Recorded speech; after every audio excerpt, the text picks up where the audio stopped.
what the haters talking about.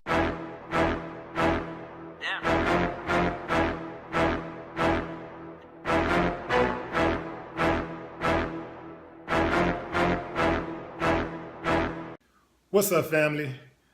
Before we get started, let's do a little house cleaning. If you haven't done so already, after you subscribe, there's a little bell next to the subscribe button. Go ahead and click that bell so that you can get your alerts each time I drop a video like this. That way, you'll be one of the first in the know and to be able to comment, like, whatever you want to do. Make sure you share also. Now, let's get into it. So on Saturday, Meghan Markle and Prince Harry had a glorious wedding. People from all over the world descended on London to show their support, to be there for them. Hundreds of millions of people from all over the world watched it. They were captivated. Women in particular were very excited about the wedding, especially black women. Many of these black women who were excited about this black woman marrying Prince Harry, becoming a princess, were the same women who were just days ago criticizing Childish Gambino for being married to a white woman. Nevertheless, they were very excited about the princess, Meghan Markle, marrying a white man. Now, I posted a comment on Instagram reminding people about the British Empire's role in slavery and oppression around the world. I wasn't even attacking the union of Meghan Markle and Prince Harry. I was basically reminding people of the British Empire's role in enslaving and oppressing black people around the world in the past and the present. It's important that I say present because a lot of people were saying, well, that happened a long time ago. And they forget that the British Empire, that Britain still has a hand in oppressing black people, even in Africa. Somehow, many people were more passionate about defending the British Empire's lie than history's truth, especially black people. So y'all happy? That's the question. The British Royals may have welcomed a black member into their family, but that doesn't mean they're off the hook for hundreds of years of colonizing and enslaving Africans and dark-skinned people around the globe, all while amassing a ton of wealth in the process. Now, before you comment, you may want to watch the whole video because it's not likely to end the way you think it's going to end. Sorry to be the one to rock the boat, rain on your parade, or throw ice cold water in the face of the prince and the princess, but somebody got to do it. For one, despite the media craze surrounding Meghan Markle, a biracial black actor, she would not be the first royal of African descent. There was Philippa of Hainaut, the queen consort of Edward III, and Queen Charlotte, who was descended from the black branch of the Portuguese royal family and whose namesakes are the cities of Charlotte, North Carolina, and Charlottesville, Virginia. Harry's grandmother, Queen Elizabeth II, is the great-great-great-great-granddaughter of Queen Charlotte, the first black queen of England. One should not overlook the optics and symbolisms of having a black woman as a member of a family that represents a most conspicuous and potent symbol of white European wealth and power. Surely the white supremacists that Donald Trump retweets, the Britain First crowd, those who embraced Brexit and assassinated a member of parliament, are reacting to the news with horror and rage. There's something to be said for breaking down traditional white spaces, whether the White House or Buckingham Palace. But the conversations cannot stop there. lest we praise the symbolism and lose sight of the substance, which is what everybody is doing, in my opinion. The British royal family presided over the exploitation of untold millions of people in Africa, India, and around the world. So let's get back to the excitement. Let me say this. I'm not one of those dudes who see a black woman with a white man and cringe and oh, I don't care one way or the other. I don't trip on black dudes when they date outside of their race.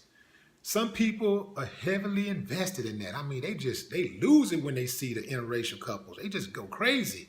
Just like white people go crazy when they see their kind dating blacks or whoever. They just lose it. Like, I don't give a damn one way or the other. I don't have to sleep with them. I don't have to listen to their complaints. I don't have to provide for them. I don't have to be responsible for their happiness or partially responsible. None of that.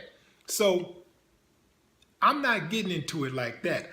Only time I trip on that type of stuff is when people give stupid ass reasons for dating outside of their race. Like, oh, nobody inside of my race was good enough for me. They're all bad. Like, no, if you got that type of mentality, it's not the people that's within your race. It's you.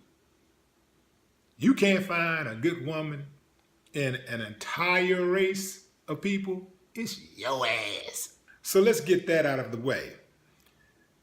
When I first heard about this royal wedding and the relationship between Meghan and Prince Harry, I really didn't have an opinion one way or the other.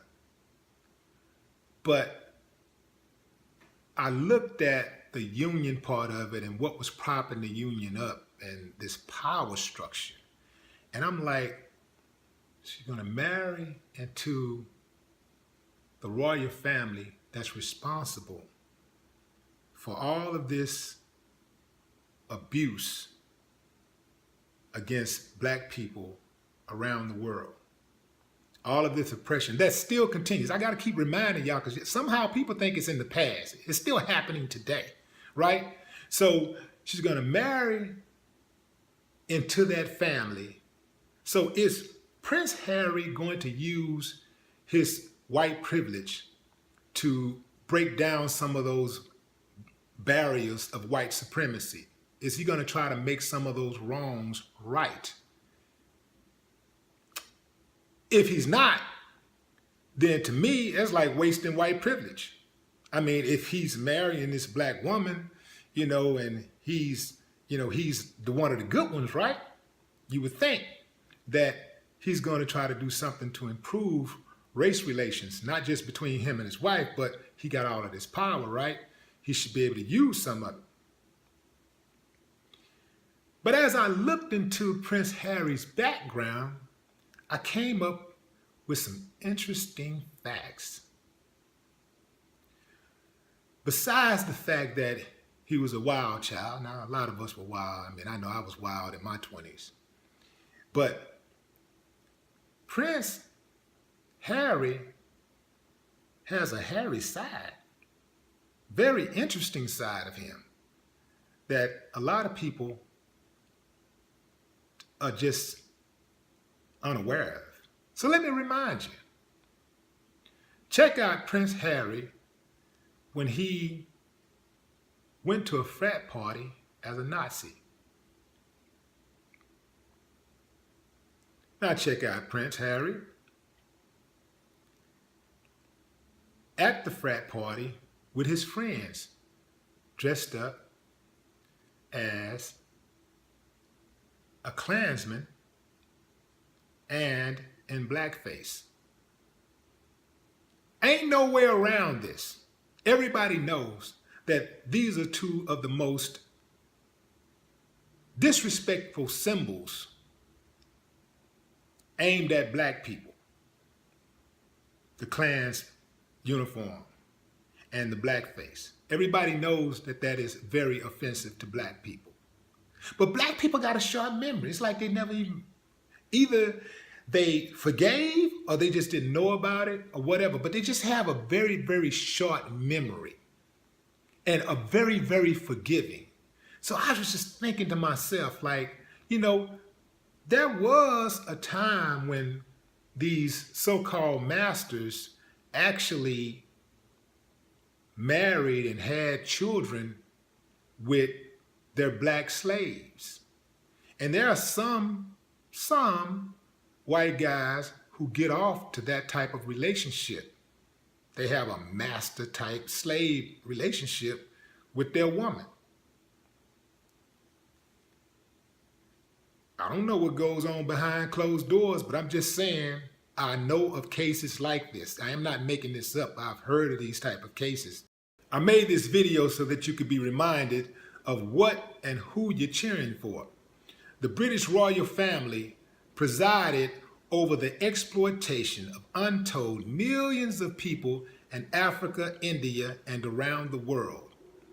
The British national wealth and the riches of the British family was built off the backs of black slaves, making the Industrial Revolution possible and leading to the suffering of black people all around the world to this day.